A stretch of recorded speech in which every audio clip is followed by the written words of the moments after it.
de volta com Andréa Miller Entrevista e a boa conversa de hoje é com a Roberta Brutti, que é diretora da Rede Salesiano, do Colégio Liceu Salesiano, que é um colégio tradicional que tem 114 anos, é isso, Roberta? 115 este ano. 115 completo, já completou? Estamos comemorando em outubro 115 anos da presença salesiana em Rio Grande. Que legal. E a Roberta é a primeira mulher e diretora profissional que não é uma religiosa, né, na escola. Então, eu queria que tu retomasse um pouquinho. Teu currículo é tão grandioso, tu teve em tantos lugares e isso eu acho que te dá uma visão de educação assim que é fantástica. É isso que eu quero poder mostrar, né? Como é que tu vê a questão da educação, que eu acho que é uma coisa super importante a educação familiar, a educação das escolas, mesmo o papel das escolas, o papel dos pais.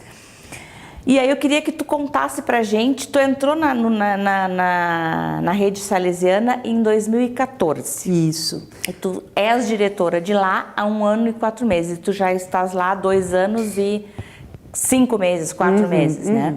Como é que foi essa entrada e como é que foi essa adaptação, né, com os religiosos? Como é que foi trabalhar, trocar esse ciclo de tantos anos, né? Ter um religioso à frente e aí entrar uma pessoa, uma mulher, uma profissional, realmente que o objetivo deles era essa profissionalização. É bem importante tu perguntares isso, Andréa, porque é um processo muito bonito, assim.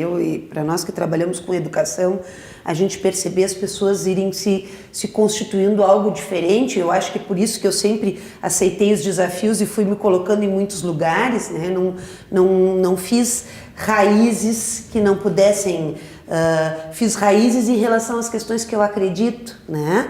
E em relação aos amigos que fiz por onde andei, mas não fiz raízes em relação a ser rígida, né? Em relação às coisas que aprendi. Sempre me coloquei à disposição para aprender e para ir para outros lugares, né?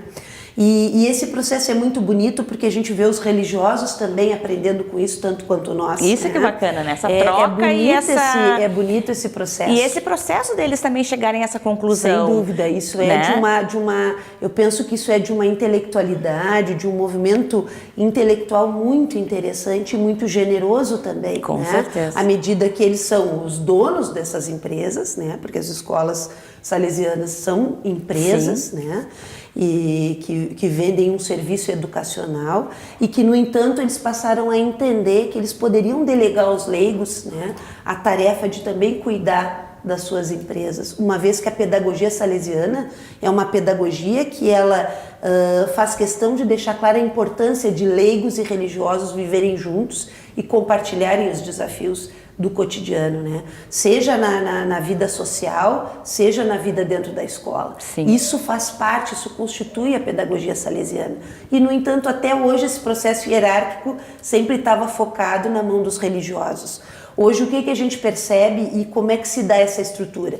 Existe um diretor institucional, que aqui em Rio Grande é o padre Nívio Rames, né? Que representa a presença salesiana em Rio Grande. Então, ele representa... E ele já estava na instituição e estava aqui em Rio Grande? Ele chegou como diretor institucional no mesmo dia que eu cheguei como diretor executivo. Ah, e ele veio da onde? E ele estava em Santa Rosa. Né? Então, na verdade, foi toda uma diretoria nova. Todo o núcleo gestor se constituiu novamente. As únicas pessoas que permaneceram no núcleo gestor fui eu, que já atuava no núcleo gestor como coordenadora pedagógica um ano antes. O professor Rafael, que antes atuava numa outra posição e hoje é o nosso orientador educacional, e também a Carla, que é a nossa coordenadora administrativa. Então, essas 3 pessoas, incluindo a mim, nós já estávamos no núcleo gestor 1 ano antes, mas sob a direção de um padre. Sim. Tá, e este padre, que era o então diretor... Que hoje é o nosso ecônomo inspetorial, o padre Arcângelo Deretti. É isso que eu ia te perguntar. Ele continua na instituição? Ele continua, só que agora numa outra função em Porto Alegre. Ele é um dos gestores macro da instituição. Então, ele é o ecônomo inspetorial, que atua em Porto Alegre e coordena toda a parte financeira das escolas, das 7 escolas da região sul. Né? Quando o padre Arcângelo, então, sai dessa posição, é quando é implementada a direção executiva. O padre Nívio assume a direção institucional, como representante da instituição, e eu assumo a direção executiva. Então, quem coordena o núcleo gestor da instituição sou eu, como diretor executivo. Não é mais o padre que coordena o núcleo gestor. Essa é a grande mudança. E tu és a primeira mulher a ocupar esse cargo na rede salesiana.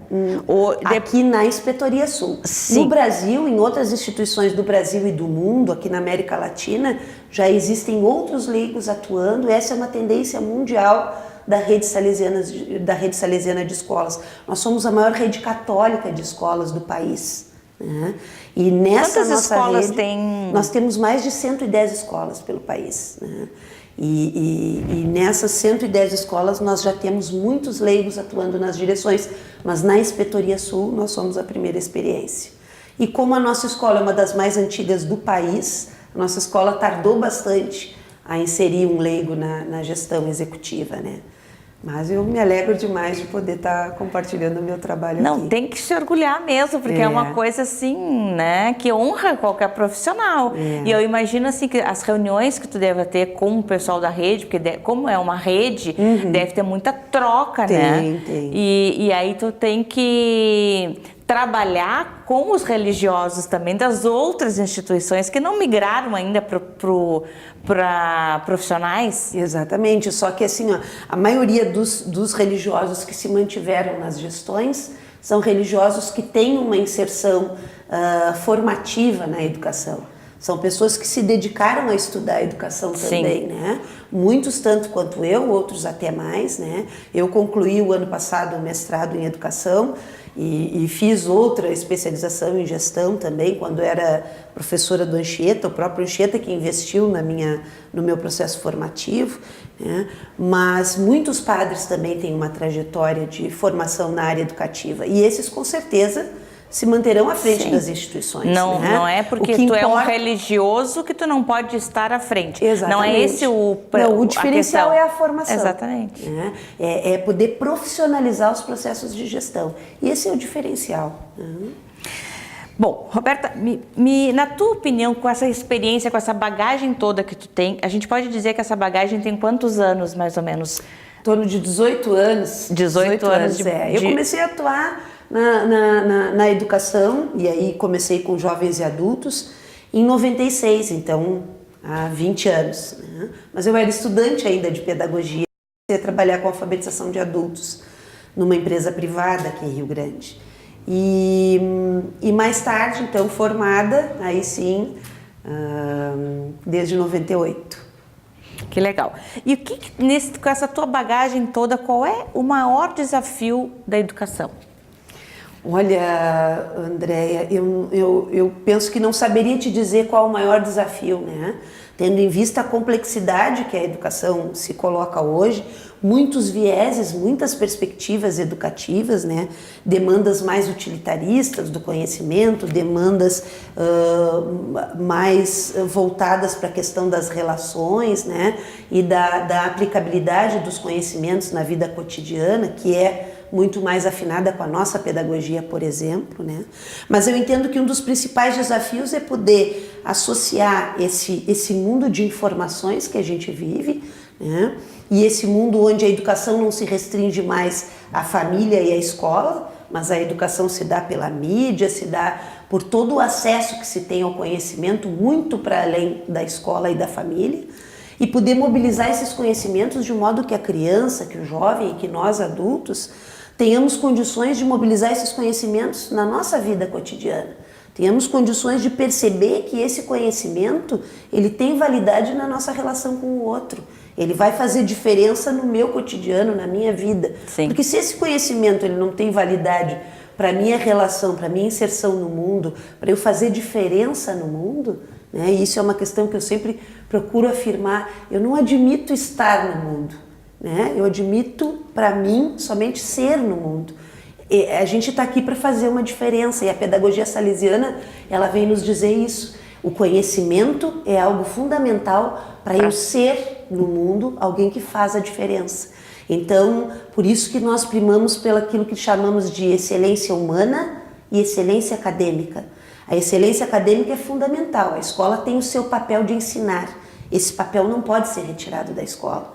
Né? Durante um tempo até se quis retirar um pouco esse papel e alguns discursos críticos da escola pública, muito voltados na escola pública no sentido de que nós temos que ter todo um viés assistencialista, pouco assistencial e muito mais assistencialista das crianças e dos jovens, né? Com essa proliferação de políticas públicas, mas entender que a função principal da escola é ensinar.